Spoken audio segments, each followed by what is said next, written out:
We were a mile and a half or so from 300,000 people who were being forcibly starved to death by the Israelis. What is grotesque and absurd and obscene that I was not expecting was where we went to look at Gaza. I was expecting we would go to a hillside or there'd be a field that we could look across or something.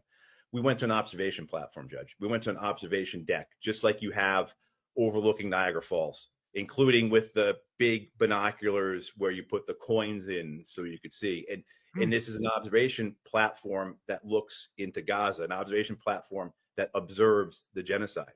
And as we were there looking at Gaza, which is the experience itself, because you feel like a voyeur, you feel like a tourist. You find yourself disgusted with yourself that you're standing here watching this, but you're also so far removed. You're so separate from it that it's septic. It's sanitary. You don't see anything that's actually occurring there. You don't hear the screams. You don't hear the dying. You don't see the wrecked bodies. You can't even really make out the damaged buildings. But from this observation platform, it's very picturesque. It's as if you're watching a movie, essentially.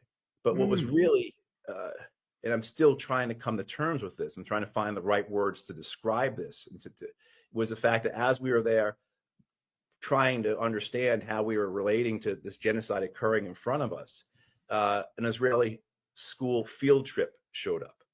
And these children, they're teenagers, they came from 2 hours away to come and watch the genocide.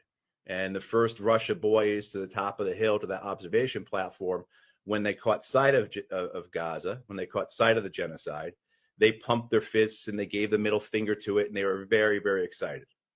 And so the idea that there weren't just Israeli citizens who were looking at this, gawking at it, but school children have been brought on a field trip from 2 hours away to come and watch the genocide is just an aspect of what's occurring here that my visceral reaction to it is one that I'm really troubled by and having a hard time to process, because it's that aspect of genocide that I observed directly, where the population sees it as entertainment, where you have this complete dismissal of the Palestinians as human beings, but as some form of other, that observing their mass murder is something that's just not acceptable among the population, but is part of their school curriculum.